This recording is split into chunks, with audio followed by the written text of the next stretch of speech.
Hello, good afternoon. This is the lunchtime news from Meridian. Two soldiers who were killed during a military training exercise on Salisbury Plain yesterday have been named. Lieutenant Paul Syred and Corporal Michael Patterson both died when their Challenger 2 tank overturned. Sangeeta Barbara reports. The two soldiers were among 500 Army personnel taking part in a military training exercise at the village of Imber on Salisbury Plain. They were killed instantly after their Challenger 2 tank, similar to the one seen here, overturned. Two other soldiers suffered minor injuries. The Ministry of Defence has named the dead soldiers as 25-year-old Lieutenant Paul Syred from Cumbria and Corporal Michael Patterson, who was 28, married and originally from Strathclyde. They were both serving in A Squadron, 1st Royal Tank Regiment, based at Warminster in Wiltshire. The MOD has launched a full investigation into the accident. A spokesman today said troops taking part in yesterday's exercise were deeply shocked and saddened by the deaths, and that their thoughts were with the soldiers' families. Sangeeta Barbara for Meridian News. A man has been killed in an accident involving a car and a motorbike in Hampshire. The victim, who was from Basingstoke, was part of a group of 3 motorcyclists travelling on the A339 near Shaldon last night. He was taken to the North Hampshire hospital but died later. Plans for the construction of a new terminal at Heathrow Airport have suffered another setback. A decision on whether Terminal 5 will go ahead has now been delayed for another 6 months. Under the original plans, building was supposed to be completed this month. Now it could be another year before work finally gets underway. A family from Reading has had a flare pushed through the letterbox. The marine flare filled the house in Tilehurst with thick orange smoke, causing thousands of pounds worth of damage, as Alex Rossi reports. As Peter Ward surveys the damage, he knows things could have been much worse. When he and his family returns home from church, they were greeted by a ball of pungent orange smoke. Someone had pushed a lit marine flare through the letterbox. The house could have gone up in flames. It was very disturbing. I couldn't work out who would have tried to do something like this, who would have wanted to do something like this. Although the family's tried to clear up the mess, the carpets have been ruined and clothes are beyond repair. I think the person who did this needs to be caught as soon as possible before they do something which could have worse consequences. Police are treating the attack as attempted arson. It could well be that it's children that are playing a prank. It could be that it's more serious than that, and it could be a sinister act by somebody who may have a grudge for the family. The Wards are now trying to put the attack behind them, but fear if the culprits aren't caught soon, they could strike again. Alex Rossi in Reading for Meridian News. Now, people in Bracknell are being treated to some live entertainment this afternoon at the town's first street festival. The event has been organised to promote the town and local talent. Well, our reporter Kay Oliver has been sampling some of that action. Kay. For the next 4 weeks, lunchtime in Bracknell is going to be a somewhat different event, perhaps a little bit more colourful.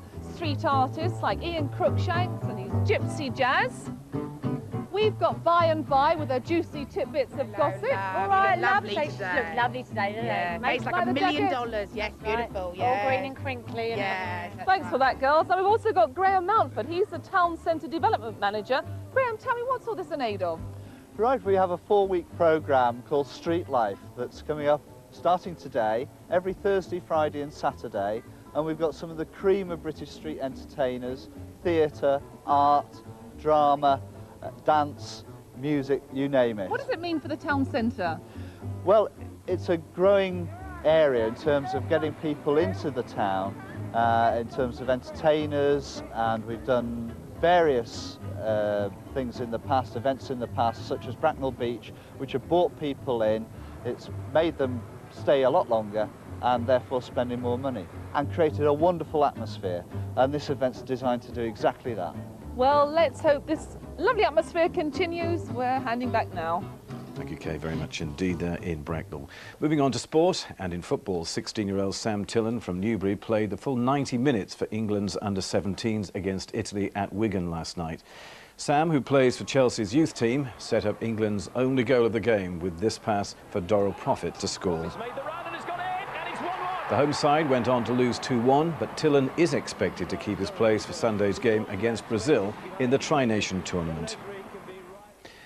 Surrey's Alex Stewart has thanked both English cricket chiefs and the public for their support after being cleared of any involvement in match fixing. The former England skipper was told yesterday that there was no substantive evidence in the allegations that he took money from an Indian bookmaker in return for pitch and weather information. Well, it's our weather time now, and Martyn Davies has the details. Good afternoon. It's another breezy day for most of us today, not quite as windy as yesterday was, and we still have that mixture of sunny spells and showers. Other people far worse off than us today. You can see on the satellite picture more general cloud and heavy rain across northern parts of Britain. And look just over northern France, not too far away, another area of low pressure and general rain moving across that part of the world just to the south of us. But in between the two, you can see the clouds are much more broken. We do have some sunny spells this afternoon, but also the threat of showers on and off through the afternoon as well.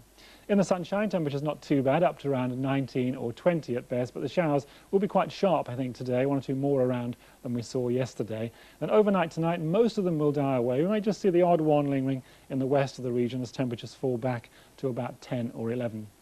And then tomorrow, well, the winds will be a little bit lighter, which I suppose is good news, but that means the showers will take longer to blow away, because it is going to be another day of bright spells and showers with temperatures back up to the high teens or maybe low 20s at best through the afternoon. 19, I think, for most of us tomorrow, and that's just 66. But the winds certainly are that little bit lighter.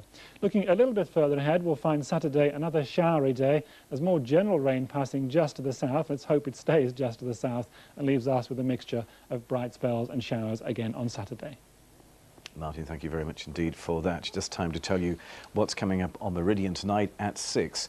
Should insurance companies have the right to use genetic tests when deciding on the cost of our cover? We'll have a special report. Well, that's all tonight at 6. There's more from us, of course, in our bulletin at 3 o'clock, and you can keep up to date on our website. That's meridiantv.com, meridiantv.com. But now it's back to ITN in London, and let's join John Suchet.